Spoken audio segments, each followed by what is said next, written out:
Bienvenue à toutes et à tous sur les antennes de l'Intelligent TV. Très heureux de vous retrouver pour cette nouvelle aventure de votre émission, Les Entretiens. Pour ce numéro, nous recevons M.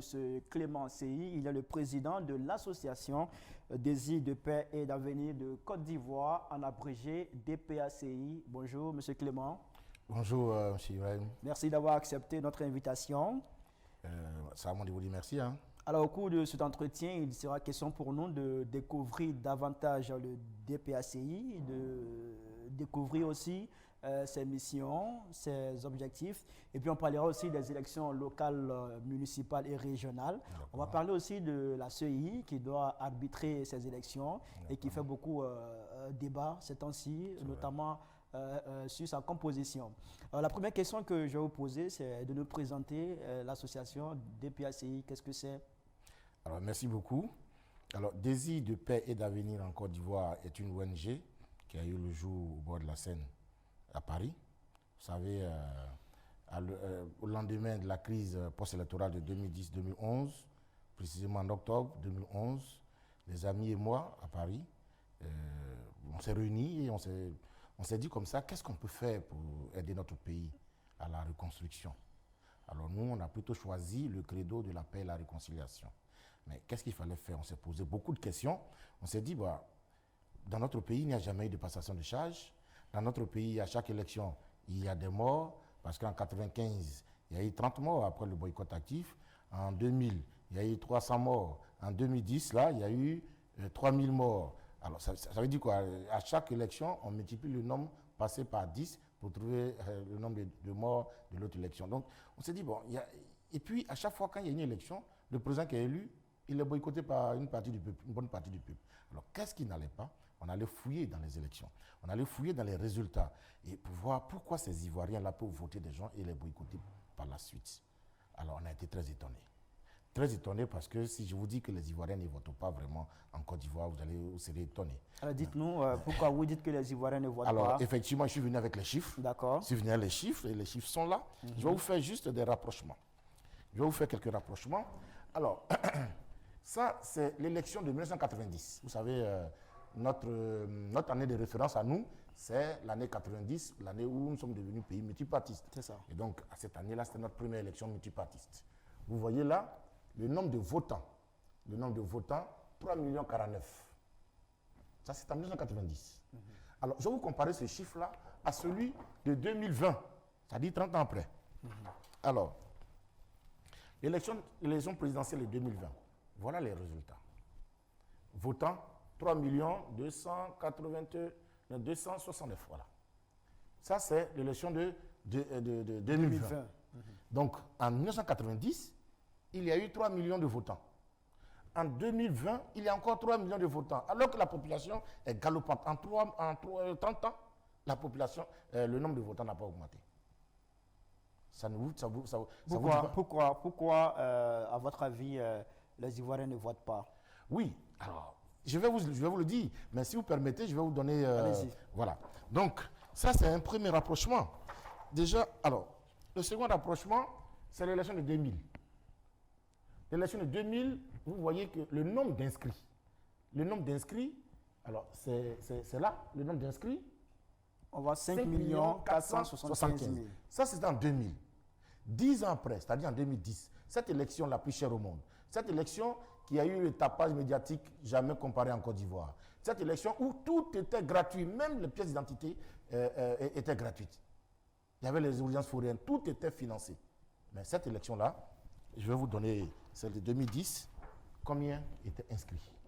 Vous allez lire ça pour moi, s'il vous plaît. 5 784 000. Ça veut dire quoi? Il n'y a eu que 300 000 personnes qui ont pu augmenter le nombre des inscrits. Alors qu'il n'y avait pas eu de mot d'ordre de grève. Tout le monde a participé au jeu. Mais ça ne nous a pas empêché de dire que nous votons, on vole nos voix. Alors, même la carte d'identité de la Côte d'Ivoire, qu'on appelle la Constitution, notre loi suprême, pour la voter. Regardez, en 2000, il y a eu votants 2 800 000. C'est ça. En 2000. En 2016, ça a même diminué. 2 600 000. Alors qu'on était 25 millions pour décider de la loi de notre pays. Voilà ceux qui ont décidé. Alors, quand vous faites toutes ces démonstrations, la conclusion que vous tirez, c'est quoi? C'est que les Ivoiriens ne votent pas. Il y a un manque de culture électorale. Oui, un manque criard de culture électorale. Ça s'explique par quoi? Alors, d'abord, en 1990, nous sommes tombés dans le multipartisme, dans la pluralité politique, mais sans toutefois savoir même ce que c'est. Les Ivoiriens n'ont pas été formés à cela. Les Ivoiriens ne savent pas, c'est-à-dire, cette culture-là, nous ne l'avons pas. Qu'est-ce que je veux dire? Déjà, la culture électorale, c'est une éducation, c'est un comportement, c'est une façon de concevoir la démocratie. Alors, je vais vous donner quelques dérivés et quelques déclinaisons de cette culture électorale. Alors, quand tu as cette culture électorale, ta première mission, quand tu as tes 18 ans, il faut que tu aies ta carte d'électeur. Parce qu'en tant que majeur, tu dois participer à la destinée de ton pays. Donc, il faut voter. Il faut chercher ta carte d'électeur. Deuxième point, quand il y a une élection et qu'il y a des problèmes, il faut suivre les voies de recours. On suit toujours les voies de recours. Et lorsque les voies de recours décident contre toi, tu abdiques, tu acceptes. Ça a à voir la culture électorale, ça a à voir cette éducation-là. Ce n'est pas dans un bureau de vote, on dit, toi tu as gagné, l'autre a perdu, et puis vous commencez à vous battre. Cependant, il y a la CEI nationale qui peut trancher. Il y a aussi le Conseil constitutionnel qui peut trancher. Mais nous, on ne suit pas ça. On ne suit pas les voies de recours. On doit aussi comprendre que quand tu as la culture électorale, celui qui est en face de toi, c'est ton adversaire, ce n'est pas ton ennemi. Parce qu'un ennemi est prêt à tuer. Mais un adversaire, c'est dans un jeu, on parle d'adversaire. C'est dans un jeu. C'est comme au football. Quand la SEC et l'Africa jouent, mais sur le terrain, pour avoir le gain du match, ils se donnent des coups de tête, des coups de coude, des coups de poing, ils s'insultent. Mais à la fin du match, il se passe quoi? Ils se saluent. Et certains se retrouvent dans les bistrots pour boire ensemble. Mais c'est aussi ça, la politique. Quand tu as cette culture électorale, quand tu rentres dans un parti politique, mais tu rentres à cause des idéaux de ce parti, à cause des valeurs que prône ce parti. Mais tu ne rentres pas pour faire allégeance ou bien pour vénérer quelqu'un. Alors, si on vous comprend, avoir la culture électorale, c'est d'abord s'inscrire sur la liste électorale. Obligé. Ensuite, aller voter. Voter. Et puis accepter les résultats qui seront proclamés. Oui, mais c'est ce que je voulais dire. Vous savez, une élection, ça ne se gagne pas l'applaudimètre. Une élection, ça ne se gagne pas par le populisme. Une élection, c'est dans les urnes. C'est dans les urnes, une élection. Mais pour arriver dans les urnes, il faut d'abord passer par la case débat, qui est l'inscription sur la liste électorale. Aujourd'hui, il y a des gens en Côte d'Ivoire ici, des politiciens en Côte d'Ivoire ici, à n'importe quelle élection, s'ils perdent, on va dire qu'il y a la triche. Mais en réalité, ce n'est pas parce qu'il y a la triche.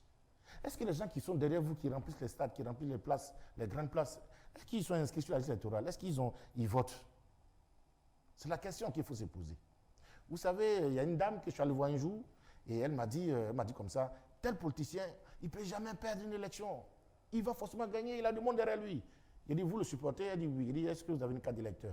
Elle dit, non, je n'ai pas de carte d'électeur. Il dit, ah, vous n'avez pas voté. Mais si vous n'avez pas voté, pourquoi vous estimez que... Alors, votre mission, si on la comprend, c'est d'instruire les Ivoiriens à la culture électorale.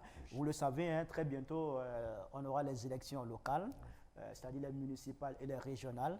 Au niveau de votre ONG, qu'est-ce que vous faites concrètement en termes d'action pour sensibiliser les Ivoiriens à cette culture électorale? Alors, très belle question. Nous, notre action se limite à la sensibilisation. Nous sensibilisons avant, pendant et après une élection. Alors, déjà, nous, on a commencé depuis octobre, les plus récents, bien sûr. Hein.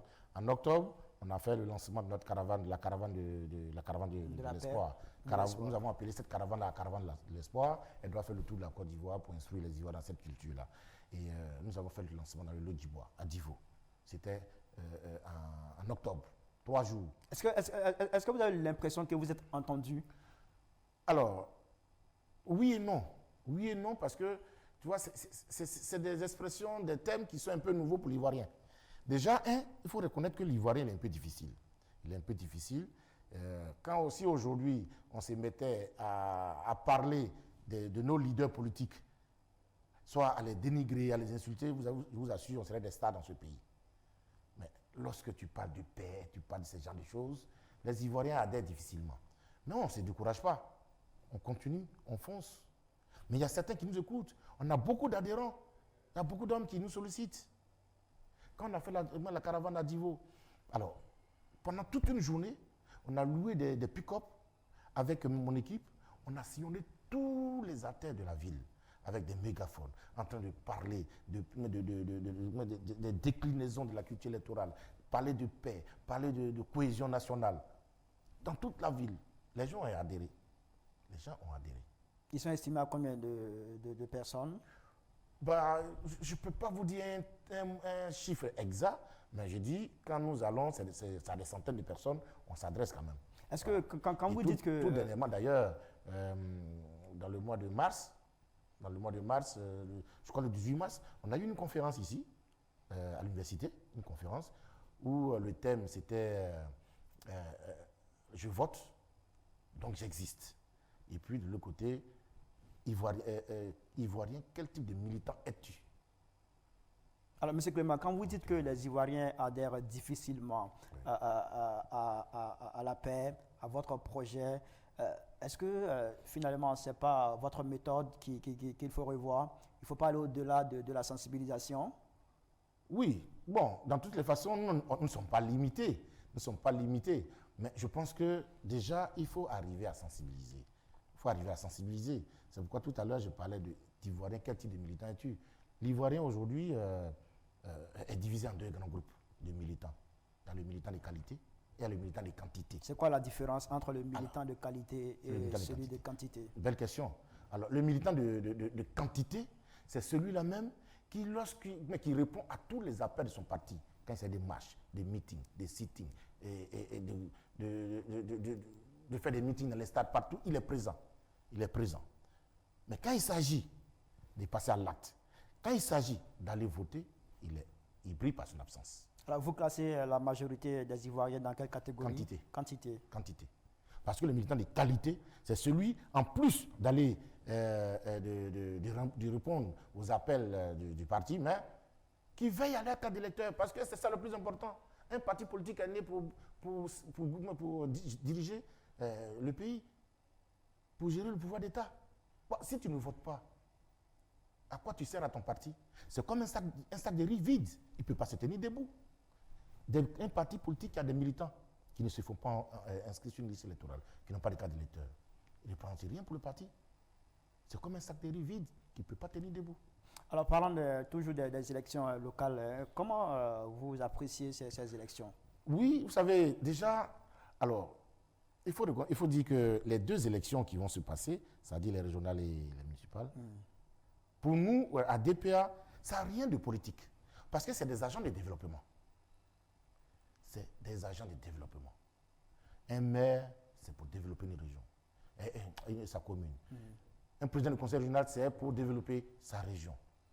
Donc, pour nous, quand on sensibilise, on souhaite réellement que la population fasse le bon choix. Le bon choix, c'est celui qui savent qu'il peut développer, qui est déjà dans son habitude, dans ses appuis, et dans le peuple. Les côtois, ce n'est pas des gens qui sont arrivés là parce qu'il y a élection, c'est maintenant on les découvre. Il y a aussi ça. Et il y a aussi des gens, eux, ils s'en foutent. Qui viennent pas, mais on dit c'est mon parti qui a fait, j'ai fait. Mais on ne parle pas d'élection législative. Là, c'est le député, il est membre d'un parti politique, il va à l'Assemblée nationale représenter son parti. C'est normal.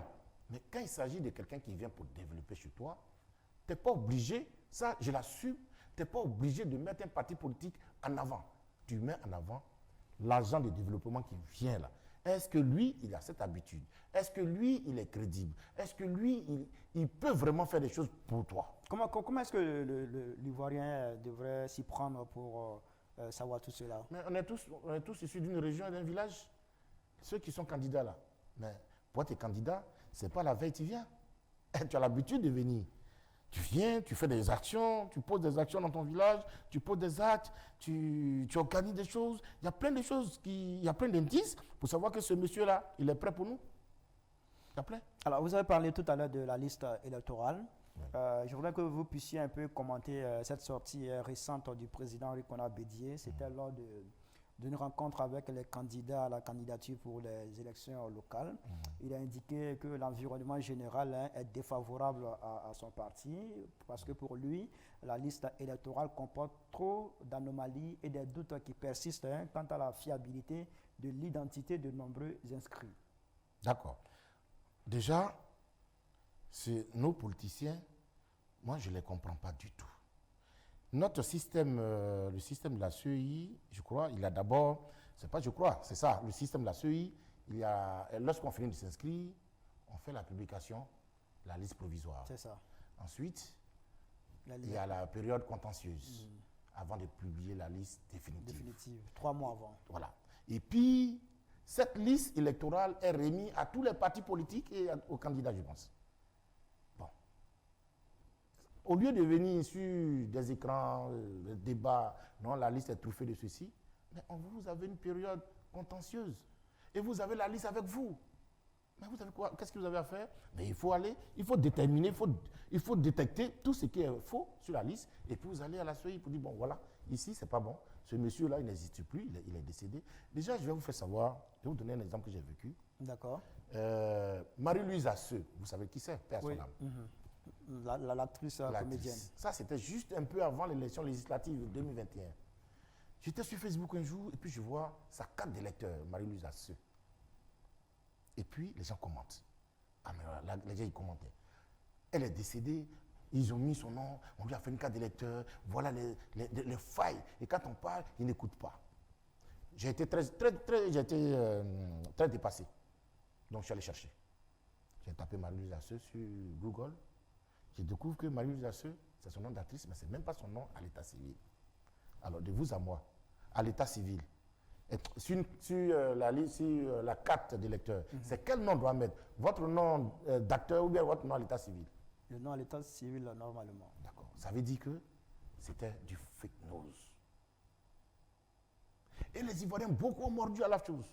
J'ai même fait un post. Et quel était son nom à l'état civil? C'est Madame Yao, j'ai oublié, mais j'ai fait un post sur ma page. Même si vous tapez Marie-Louise Asseux sur Google, vous allez voir, on dit à l'état civil, on va vous dire, vous le trouvez. Vous pouvez prendre ça tout de suite pour vérifier. Ça prend pas du temps. Et donc, vous voyez, il y a des cas comme ça aussi. Donc, ça ne sert à rien quand on est dirigeant d'un parti aussi important. Mais il y a les voies de recours. C'est ça qu'on appelle la culture électorale. Il y a les voies de recours. Vous êtes parti, on vous a dit il y a une période contentieuse. Vous avez eu des noms sur une liste qui ne vont pas. Mais allez-y avec. Retirez, prenez tous les noms, allez-y avec. Vous pensez que le président Bédié devrait aller à l'école de la culture électorale? Et c'est tous les Ivoiriens. Ce n'est pas que lui seul. Tous les politiciens. Parce qu'en réalité, et là vous allez être surpris, les Ivoiriens, nous, mais je suis dedans, nous avons appris le syndicalisme, on n'a pas appris la politique.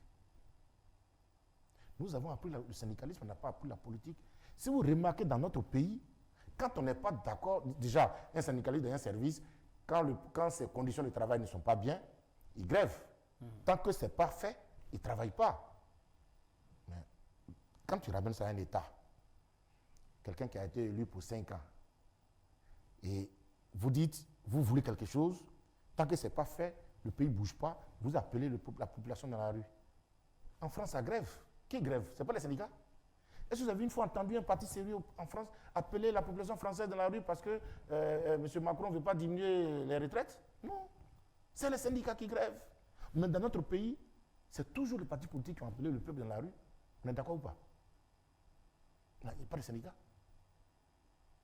C'est ce comportement syndical-là qui nous fait défaut parce qu'on est sur un terrain démocratique et puis on a un comportement syndical. C'est tout à fait normal que toujours ils soient en porte-à-faux. Il y a la CEI aussi, dont la composition fait beaucoup de débats. Certains trouvent la composition déséquilibrée. Bon, déjà, la CEI, déjà, si vous parlez de la CEI, il faut faire un peu l'historique. À la base, la Côte d'Ivoire n'avait pas besoin de CEI. Jusqu'en 1995, c'est le ministère de l'Intérieur qui organisait nos élections. Le dernier ministre de l'Intérieur qui a organisé les élections, il s'appelle M. Émile Constant Bombé. Émile Constant Bombé. Alors, après, nos politiciens ont dit non, que ce n'est pas possible, un président qui est candidat à sa propre succession, si c'est son ministre qu'il a élu là et qu'il a nommé, qui va organiser l'élection, il va tricher. Donc, on va mettre une commission. D'accord. Donc c'est comme ça, en 2000, la commission est arrivée. Ils ont mis la première commission qui a organisé le référendum.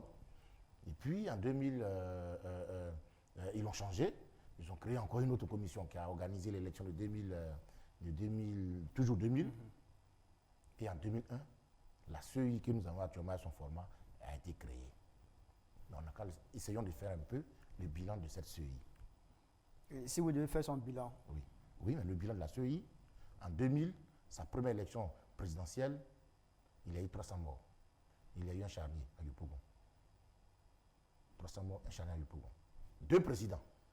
Parce que 2 candidats, 2 personnes qui se sont déclarées, les 2 qui se sont déclarés vainqueurs. Ça, c'est en 2000. Qu'est-ce qu'il faut faire maintenant? Il faut retirer l'organisation de l'élection. Bon, vous comprenez aisément que ce même schéma-là, ça s'est produit partout jusqu'à aujourd'hui. Il faut revenir à la case départ. Effectivement. Alors, pour moi, je me dis quoi? Je dis déjà, il faut changer le format. Parce que tu ne peux pas être en train de jouer un match et puis être toi-même ton arbitre. Ce n'est pas normal. Vous participez à une compétition et c'est vous-même qui êtes arbitre, la chose. Vous ne pouvez pas vous entendre, ce n'est pas possible. Donc, les partis politiques, ils font quoi dans la CEI? Ce n'est pas normal. Même si il n'est plus indépendant. Même si l'élection est organisée par le ministère de l'Intérieur, il appartient à un parti politique, le ministre de l'Intérieur. Alors, déjà, il faut dire que c'est tout ça que j'appelle la culture électorale. Parce qu'il faut respecter nos institutions. Il y a un président qui est là. On n'est pas les seuls dans le monde entier. En réalité, le problème, ce n'est pas la CEI. Le problème, c'est le manque de confiance lui-même. C'est l'homme lui-même qui a le problème. Oui, mais à la base, c'est le manque de confiance qui a fait qu'ils ont créé la CEI. Et donc, on ne se fait jamais confiance. On ne se fait pas confiance. Mais au-delà de se faire confiance, tu ne peux pas être... vous ne pouvez pas être les compétiteurs et puis être les arbitres en même temps. Ce n'est pas possible. Donc, dans cette CEI, les partis politiques n'ont pas leur place. Et quand je vois des partis politiques, on dit commission électorale indépendante, et puis je vois des partis politiques qui luttent, qui se battent pour rentrer dedans, je dis, bon, de quoi on parle? Ça, c'est un premier point. Mais la CEI, elle est financée à coups de milliards par l'argent du contribuable. Mais pour nous donner quel est le résultat? Je viens de faire le petit bilan. En 2000, 300 morts, charniers, 2 présidents. En 2010, 3000 morts, charniers. Est-ce que la CEI seule est comptable de tous ces crimes que vous énumérez? Il y a aussi les partis politiques qui sont comptables. Oui, chacun a sa responsabilité, ça c'est sûr. Mais j'estime que la CEI, je pense que si l'élection était bien peaufinée, il n'allait pas avoir de bagarre, il n'y avait pas de palabre. Si c'était bien organisé, il n'y avait pas de palabre. Déjà, il faut qu'on apprenne à respecter nos institutions. Partout, tu vas dans les grandes démocraties, mais c'est le ministère de l'Intérieur qui organise. On est d'accord ou pas? Ce n'est pas chose. Dans les grandes démocraties, c'est le ministère de l'Intérieur. Mais ce n'est pas parce que le résultat on donne là, ils sont d'accord avec ça, non. Mais ils sont déjà à un certain level. Ils ont cette culture-là. Ils acceptent le résultat, ils ne sont pas d'accord, ils vont suivre la voie de recours. D'accord. S'agissant toujours de ces élections, le président Laurent Gbagbo a mis en place un organe électoral de lutte contre la fraude. Oui. Certains, dans leurs commentaires, disent que c'est une manière pour le président Gbagbo de préparer les esprits à des contestations électorales. Moi, je ne dirais pas comme ça, mais je dis, j'estime que ce qu'il a fait, c'est au niveau de son parti politique. Ce n'est pas national. Est-ce qu'on ne revient pas aussi à ce que vous disiez tout à l'heure, le manque de confiance oui, bien sûr. en nos institutions? Parce que, alors là, ce que je vais vous dire, je n'ai pas une preuve palpable de ce que j'ai dit, mais il paraît qu'en 2000, lorsqu'il y a eu l'élection, il y avait aussi cette commission-là que le FPI avait mis à côté et qui récoltait des résultats un peu de partout et qui avait aussi son résultat. Et donc, lorsque Gueye a dit autre chose là-bas, ils ont dit non, voilà ce qu'on a trouvé. Mais en réalité, un pays est dirigé. Vous avez accepté de combien encore d'utiliser, de mettre en place une institution qu'on appelle la CEI, d'organiser les élections. Mais c'est son résultat, on regarde. On ne peut pas regarder autre chose. Si vous vous rappelez, pendant les élections, après les élections, selon la procédure, les résultats qui arrivent, ces résultats-là sont dispatchés dans toutes les ambassades. Hein, n'est-ce pas? Mais alors, il y a une question qui me taraude chaque fois. Laquelle? Alors, on nous présente des chiffres, c'est-à-dire où le nombre de votants est supérieur au nombre d'inscrits. On nous présente des chiffres un peu bizarres. Mais est-ce que ces chiffres-là, c'est ça qu'ils ont envoyé dans toutes les ambassades, la CEI? Est-ce que ces chiffres-là se retrouvent réellement à la CEI? Ou bien d'où ils sortent ces chiffres? Parce que si la CEI doit faire suivre tous nos résultats dans les différentes ambassades que compose la Côte d'Ivoire, dans les grandes institutions, dans tous les partis politiques, mais est-ce que vous pensez réellement qu'ils sont capables d'envoyer des chiffres, des feuilles où les chiffres, où le nombre de votants est supérieur que le nombre d'inscrits sur une feuille? Est-ce qu'ils sont capables de faire ça? Ou bien ces feuilles-là viennent d'ailleurs? Vous voyez autant de choses qui nous embrouillent. D'accord. Donc, quand les gens ils disent que lorsque M. Gbagbo il crée un tel truc, c'est pour préparer. Bon, ils ont leur raison.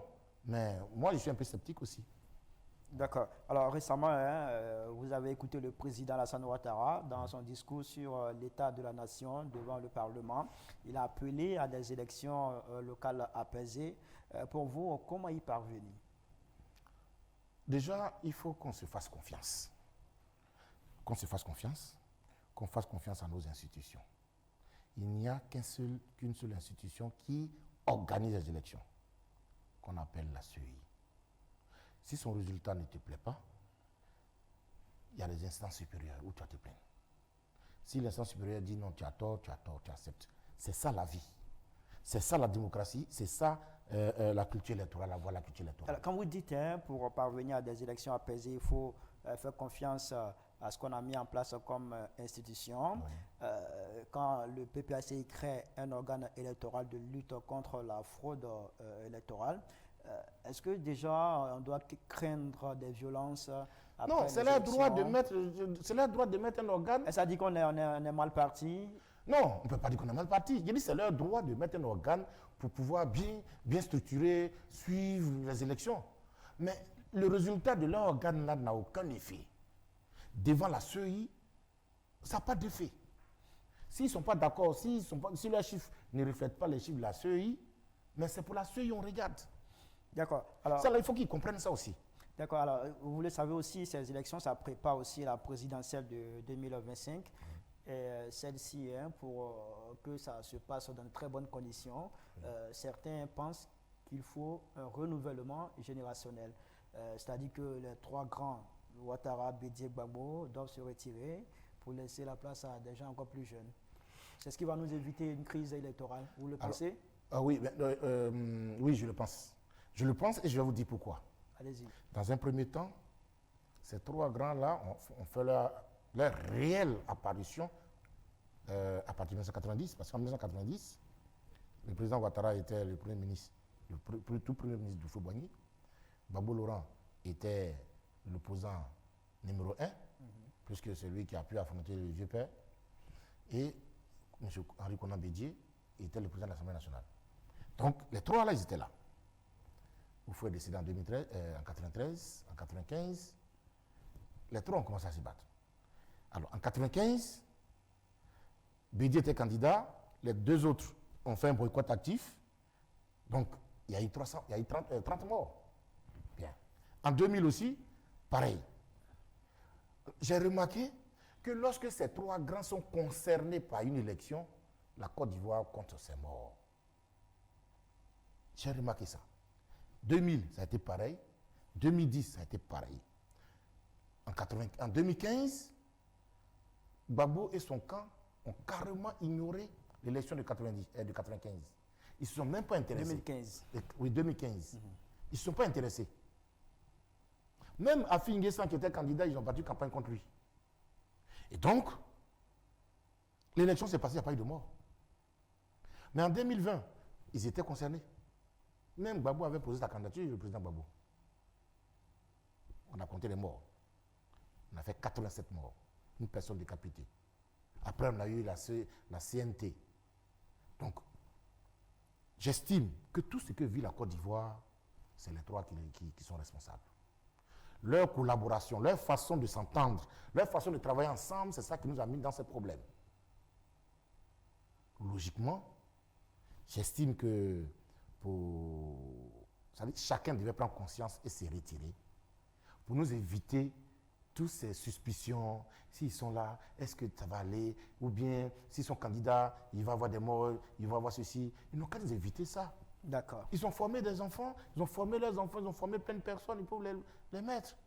Et puis, ça va se passer bien.